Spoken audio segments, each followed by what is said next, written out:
What if I told you that the owner of this 2019 BMW i8 only paid $30 for it last month, and the month before that, he actually got paid to own the car? And you can basically do the same exact thing with any supercar or even any regular car. Welcome to my BMW i8, where safety is number one priority. Yo, what's good guys, it's your boy Biaheza. Hope y'all are doing well. In this video, we're going to be talking about how people are driving fancy cars such as this one for an extremely low price and are even getting paid to drive the cars.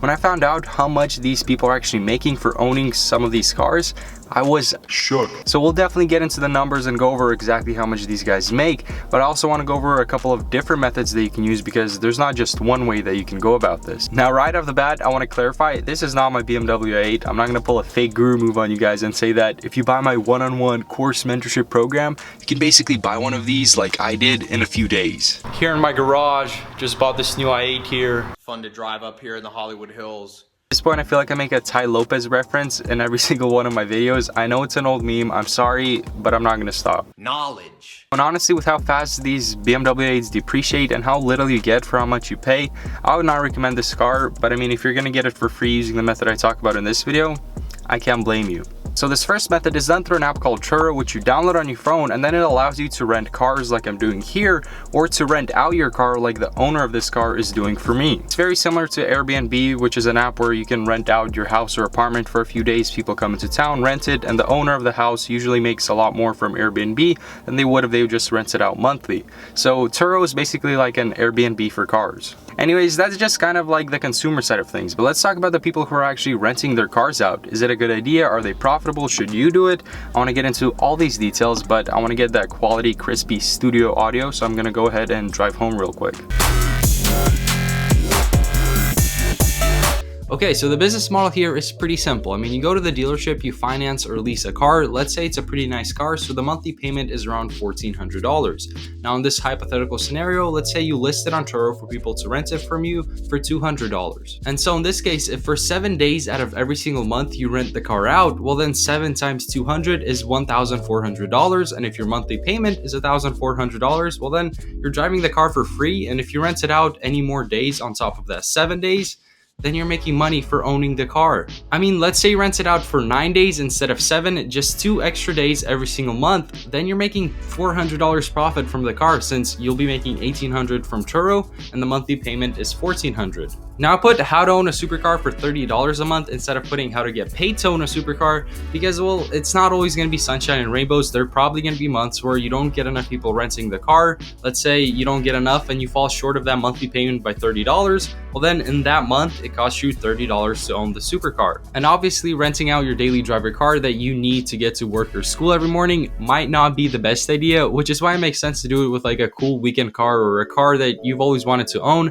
That way you can still own the car but not have to pay the price for owning the car. But I will go over later in the video how you can drive your daily driver car for free. Now, in some areas of the country, this whole Turo thing is super profitable and people use this app to build a whole business out of it and make good money. I'm actually going to talk to one of these people and kind of interview them in just a second. So what people do is that they'll specifically purchase or lease a vehicle with no intention in personally driving it. They do it just to list it on Turo, which is actually kind of smart. I mean, people start whole car rental businesses off this app alone. I actually talked to a guy named Fred, who's the owner of the i8 I rented to use as clickbait for this video, and here's what he had to say. You guys actually have a lot of cars with Turo, right? Yeah, we have 25 cars, and like we have 2 different accounts on Turo, and one account it was a luxury cars like BMW i8, Maserati, Corvette, BMW M3, and such a different cars. And the other account that we have, it's like regular cars like Toyota Camrys, Honda Civic, you know, Fords. So it depends like what kind of car do you need.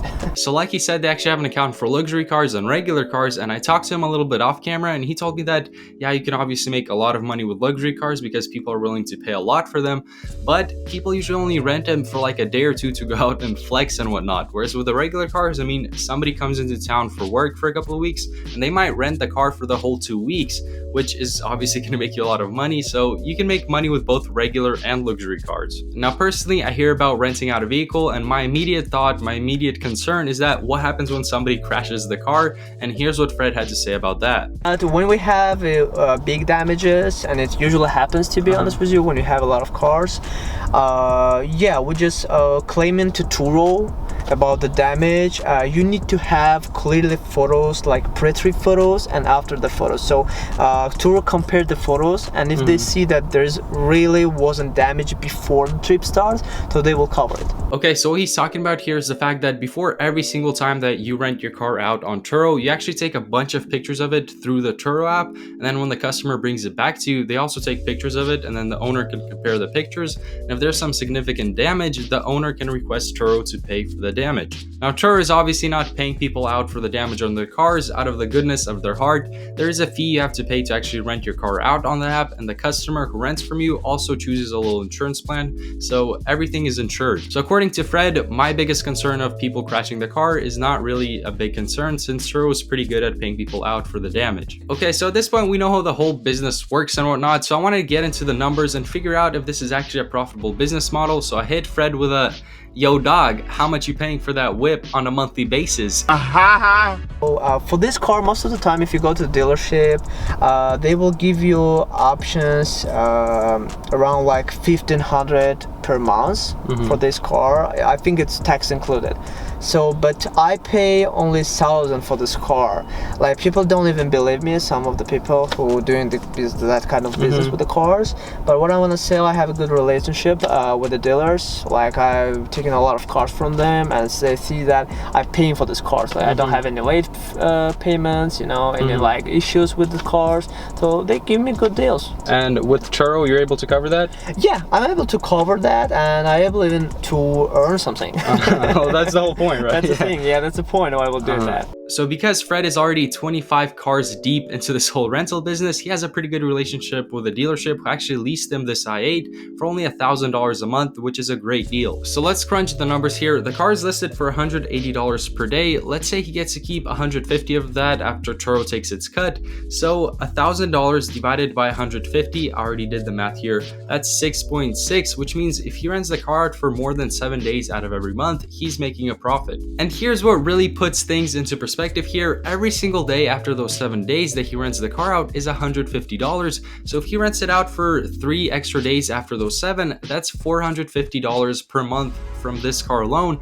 Now, countering the fact that he has 25 cars listed on Turo, and you can understand why he's able to make a full-time income from this. But it is possible to start from almost complete scratch and build up your portfolio of cars on Turo to like 25, 30, 50. You don't have to be a trust fund baby with millions of dollars to drop on these cars. You can just lease them and make a profit from them as you go. I mean, listen to Fred's story. I can tell you that when I started with the 3 cars, and it's past 3 months, and now I have 25 cars. 3 months? Yeah, just 3 months. Yeah, that's great. And believe me, like, how do you think? It's gonna be 1 year when you're gonna come back to LA, right? You can call me, and I will tell you I have like 500 cars. Speak it into existence. Speak it into existence, man. But like he said, he only started with 3 cars, but he was smart. He reinvested his money into the business, and within 3 months, he was able to build that portfolio up to 25 cars. But at the end of the day, this business model is pretty risky. A lot can go wrong, but is it possible to actually earn money with this and stay profitable? Let's ask our good friend, Joe Rogan. It's entirely possible. Thanks, Joe. So there you have it. You can use this app to own a supercar for super cheap. But earlier in the video, I said that I'd go over a method you can use to own your regular daily driver car for free. So here's how you do that. This right here is actually another way you can basically get a free car. I got Edgar over here. Do you want to explain what this bad boy on top of your car is? Sure. So this big piece of piano, all it does is you have it on your car. You don't do anything other than drive. As long as you drive 40 hours a week, they'll pay you $150 bi-monthly, which means at the end of the month you make 300 bucks. There's no more science to it.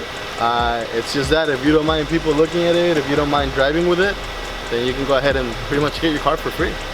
So that's another option. You basically turn your car into a billboard, but in turn you get to drive it for free. In this case, Edgar financed this Nissan Altima for $300 a month, and he was getting paid $300 a month by this little screen company to have the screen on his car. So he was basically driving the car for free. And on top of that, you can even double dip, and there are companies that will actually wrap your car with an advertisement, and they also generally pay around $300 a month. So if you get the screen and the wrap, you can make $600 from your car. And if your monthly payment is $300 for the car, I mean, that extra $300 on top will even cover gas and insurance, and you'll still probably have some money left over. Now, I realize this ruins the aesthetic of the car, but I mean, if you're on a budget, you're trying to save up to buy that first rental property, or you want to invest some money into a business, this might be a good idea. And at the end of the day, you're not putting this wrap on a Ferrari or a Lambo. I mean, why does it even matter if your Toyota Camry has a wrap on the side of it that's advertising some juice company? Chances are you probably weren't gonna flex on anybody with the Toyota Camry even before you had the wrap on there. Anyways, thank you guys so much for watching this video. Hope you enjoyed it. I know it's a little different than from what I usually upload, but hey, it's still technically Wi-Fi bread. You're using a phone that requires internet, that requires Wi-Fi for the app, so I'm gonna call it Wi-Fi bread, okay? But if you enjoyed the video, please consider smashing those like and subscribe buttons. Hope you have a great rest of your day. Peace.